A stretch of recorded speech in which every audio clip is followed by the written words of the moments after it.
हाँ, थोड़ा चाइना अंदर आ गया है, चाहे इस तरह के ये आपके इंडिया के जर्नलिस्ट वगैरह बातें कर रहे थे। तो राजदीप सरदेसाई ने राजनाथ जी से इंटरव्यू में ये सब चीज़ें पूछी और उसको मिस इंटरप्शन दे के किस तरह चीज़ें फैलाई जाती हैं ये आपने देखा ही। जबकि सूरत हाल ये है कि line of actual control LAC एक बफर जोन होता है। आप ये देखें कि इस लाइन के कुछ किलोमीटर्स का एरिया होता है जिसमें जो नो गो एरिया होता है, और उसमें मूवमेंट अगर कुछ होती है तो that is not part of India. और राजनाथ जी ने अपने इंटरव्यू में ये क्लियरली कह दिया कि किसी भी इंडिया के पार्ट के अंदर वो नहीं आए, वो कई किलोमीटर दूर होती थी जो LOC से उनकी पोजीशन, तो वो थोड़ा आगे आते थे। इंडिया ने क्लियर अल्फाज में चाइना को, कल जो फॉरेन अफेयर्स की मीटिंग हुई थी इंडिया और चाइना के, तो उसमें क्लियरली इंडिया ने अपनी स्टैंडिंग्स बता दी है कि लाइन ऑफ एक्चुअल कंट्रोल के इस तरफ यानी लद्दाख में, Indian union territory of Ladakh में इंडिया बिल्डिंग अप करे, कंस्ट्रक्शन करे, कुछ करे, nothing has to do with China. China को इसमें कोई एतराज़ करने का हक नहीं है या कुछ भी नहीं है, ये ठोक बजा के कल की मीटिंग में बता दिया गया है। स्टैंडिंग भी ये क्लियर हो गई थी कि अप्रैल से पहले जो स्टैंडिंग थी फौजों की और सिचुएशन की, उसी पे रहना मुनासिब है। ये इंडिया ने दो टोक अल्फाज में बता दिया है। मसला ये है कि ऐसी कोई भी सिचुएशन आती है ना, तो आपके यहाँ के कुछ जोरनोज हैं ना, वो खुशी के मारे निकल पड़ते हैं, हाँ चाइना ने देखो इंडिया के अंदर हमला कर दिया, और ताने मारेंगे। वो आपने इंडिया की फिल्मों में देखा है ना कि बेवा औरतें होती हैं, तालियां बजा के ताने मारेंगे कि ये देखो ये हो गया, वो हो गया, बद्दुआएं देंगी। ये जो सबा अरफा टाइप की जो औरतें हैं जो जिस तरह की हरकतें करती हैं, फौरन निकल पड़ती हैं, देखो चाइना आप कहाँ गए, इंडिया की बहादुरी वो अब क्यों नहीं दिखा रहा, चाइना ने इतना कब्जा कर लिया, इतने इंडियनों को हमें बताया जाए तो इनको फिक्र जाग पड़ेगी इंडिया की। वैसे इंडिया में जो पूरे इनकी जो जमातें हैं जो वो करती हैं, इतने सालों से एक्सटॉर्शन के बिजनेस इनके भाई लोग चलाते रहे और आज भी चला रहे हैं, टेररिज्म फैला रहे हैं, इग्नोरेंस फैला रहे हैं, बीफ फेस्टिवल, और कह रहे हैं कि इंडिया में बीफ पे पाबंदी is violation of basic human right. तो पाकिस्तान में पोर्क के ऊपर पाबंदी है ना, तो उस पर क्यों नहीं कहते कि भाई वो भी बेसिक ह्यूमन राइट्स की वायोलेशन है। किसी के बाप की हिम्मत है कि पाकिस्तान में पोर्क का फेस्टिवल मना के दिखाए, जहां पे पोर्क के टिक्के बनेंगे, पोर्क की बिरयानी बनेगी? कोई पॉसिबल है पाकिस्तान अफगानिस्तान जैसे देशों में? जो आप बात करते हो कि फिर इंडिया में बीफ की वो पाबंदी नहीं होनी चाहिए। ये यूरोप में आप कुत्ते का गोश्त नहीं खा सकते भाई, बिल्ली का गोश्त नहीं खा सकते। हर मुल्क के अपने कुछ उसूल होते हैं, उसको आप बेसिक ह्यूमन राइट्स की वायोलेशन बता के एक रिलीजन को फौरन टारगेट करते हो। उन चीजों पे इनको कभी भी दर्द नहीं होगा, कभी बात नहीं करेंगी। बात कब करेंगी? ओहो, माइग्रेंट्स का इशू, ये देख ले क्या कर रही है सरकार, आज सरकार मर गई है, सरकार खत्म हो गई, ऐसी चीजों पे आएंगे। इनके अंदर से आप इनके जो लैंग्वेज है और उनकी जो बॉडी लैंग्वेज है, जब ये इस तरह की बातें करते हैं, आप देखें इनके अंदर से रुएं रुएं से खुशी छलक रही है। सागरिका गोडसे की जो आप वो पढ़ लें, क्या गोडसे कौन है, ये राजदीप की बीवी, उसकी पढ़ लें ट्वीट्स, इनके एक बेचे एक खुशी नजर आती है इनके ट्वीट्स में कि यार ये इंडिया पे ये अचानक एक मामला खराब हुआ है, अच्छी बात है।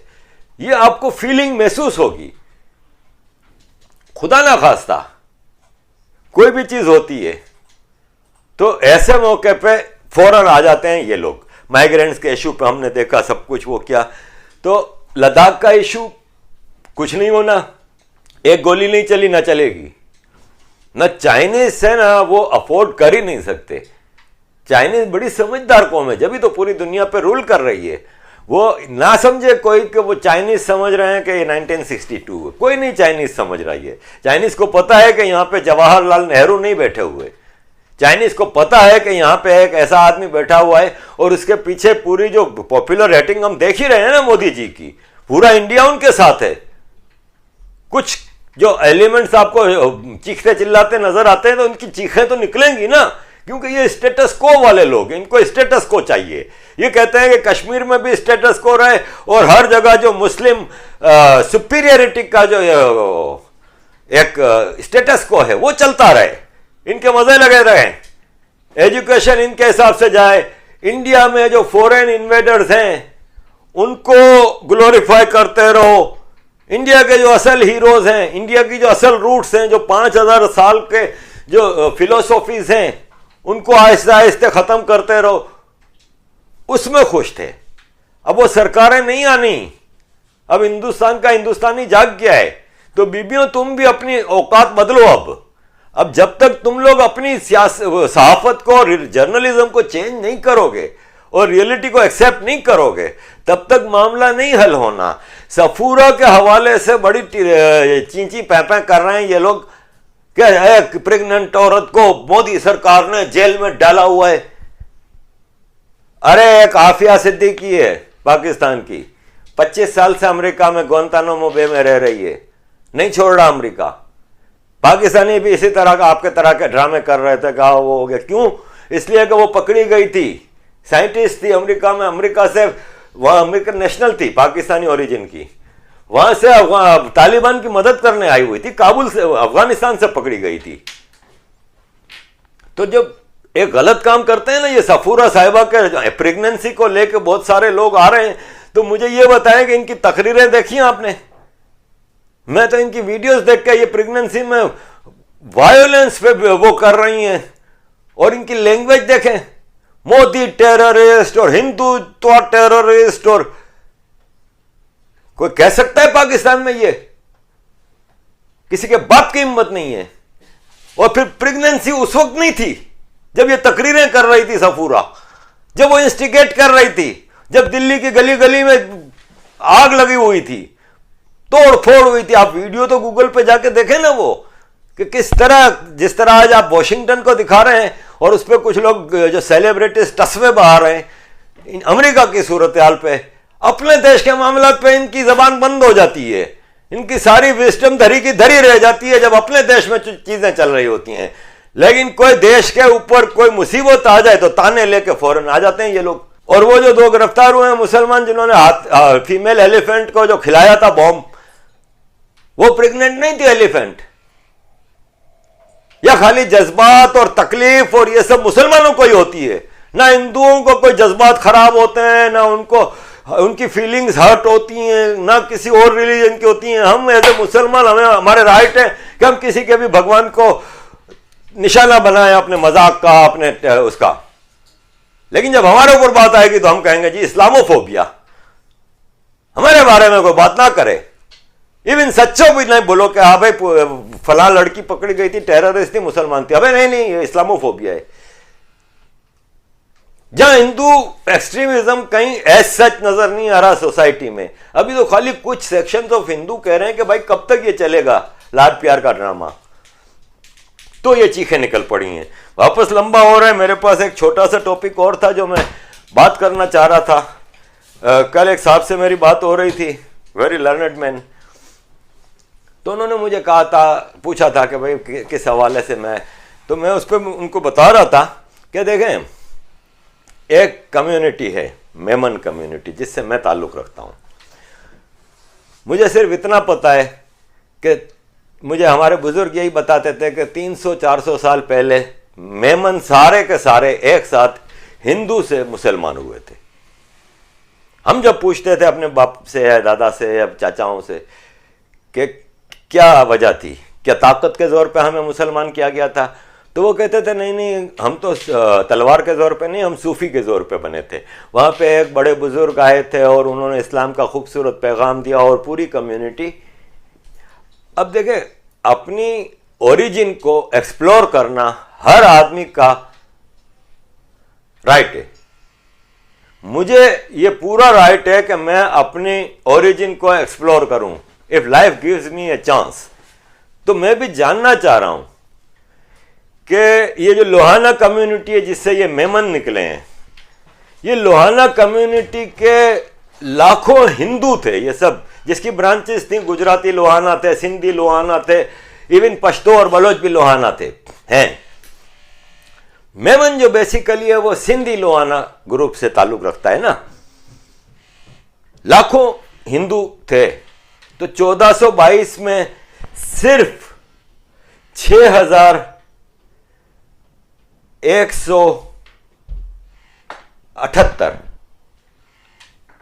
हिंदू मुसलमान हो जाते हैं। 700 फैमिलीज थी ये, जिसमें 6178 लोग थे। लाखों लोगों में से सिर्फ ये 6178 700 फैमिलीज ने हिंदुइज्म छोड़ के इस्लाम कबूल किया। एक कोई साहब हैं उनके नाम पे, बाकी किसी ने नहीं किया। तो ये विस्डम खाली मेमन कम्युनिटी पे कैसे आई, वो वजूहात जानना मैं चाह रहा हूं। अब कल एक किसी साहब ने, मुसलमान ने लगा दी थी एक पोस्ट कि शिव वॉज मुस्लिम, और उसको अपने बेवकूफ़ी के उससे लॉजिक से और आर्ग्यूमेंट से साबित करना चाह रहा था कि शिव जो हिंदुओं के भगवान हैं वो मुसलमान थे। मैंने सिर्फ ट्विटर पे इतनी सी पोस्ट की कि इस्लाम 1400 साल पुराना है, क्रिश्चियनिटी इससे पहले आया, इससे पहले जुडाइज्म आया। जुडाइज्म को आज तकरीबन 2500 साल हो गए।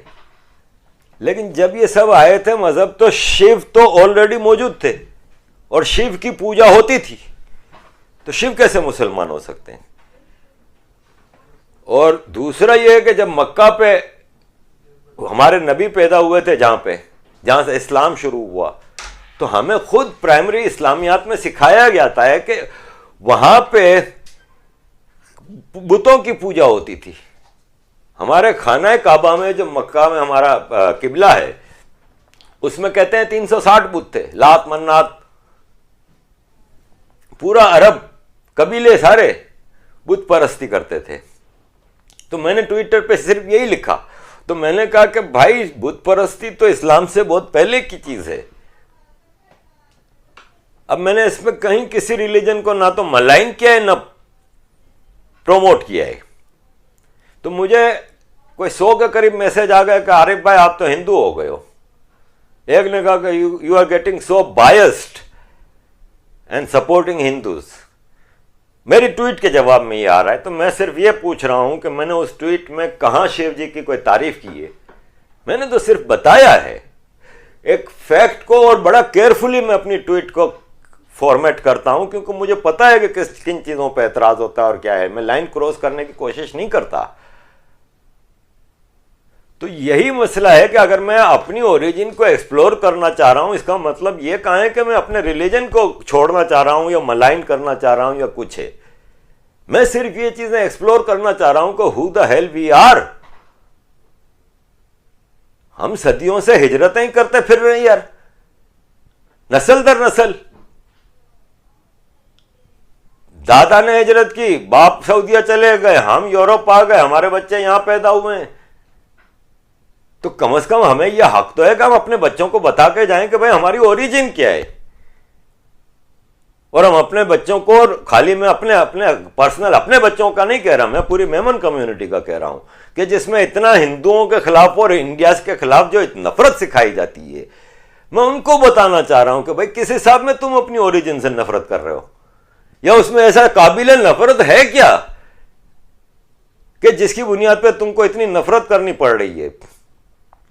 तो ये सब चीजें मैं हमारी कम्युनिटी के हवाले से रिसर्च करूंगा जब जिंदगी ने मुझे मौका दिया। मैं हमारी ओरिजिन के बारे में जरूर रिसर्च करूंगा। मैं उस मंदिर में जाना चाहूंगा जो आजक हमारे गांव में है। वहां पे सबकी जन्म कुंडली होती है, हमने सुना है हिंदुस्तान में। मैं वहां से अपनी जन्म कुंडली निकाल के मैं कुछ करूंगा, लेकिन ये अभी राइट नाउ ऐसा कुछ भी नहीं है। ये एक विश है जो मैं, जब मुझे जिंदगी में मौका मिला मैं ये करूंगा, और ये करने के लिए मुझे हिंदुस्तान ही आके करना होगा। तो लेट्स सी व्हेन। लेकिन ये मेरा एक मकसद है। इसका मतलब ये कहीं नहीं होता कि मैं हिंदुओं की चमचागिरी कर रहा हूं, हिंदुइज्म को प्रमोट कर रहा हूं, हिंदुत्व का पैरोकार हूं। मैं कुछ भी नहीं हूं। मैं सिर्फ फैक्ट्स लेके आपके सामने रख देता हूं। उसमें मुझे जो करेक्ट करता है मैं उसको अपना मोहसिन समझता हूं कि उसने मुझ पर एहसान किया है कि मेरी गलती को, या मैं कहीं गलत जा रहा हूं तो मुझे उसने करेक्ट किया है। वो मेरा टीचर है, काबिल इज्जत है, तो करेक्ट जरूर करें मेरे। लेकिन मैं किसी की साइड वाइड नहीं लेता। जहां मसला आता है वहां पे मैं बात करता हूं फैक्ट्स के साथ।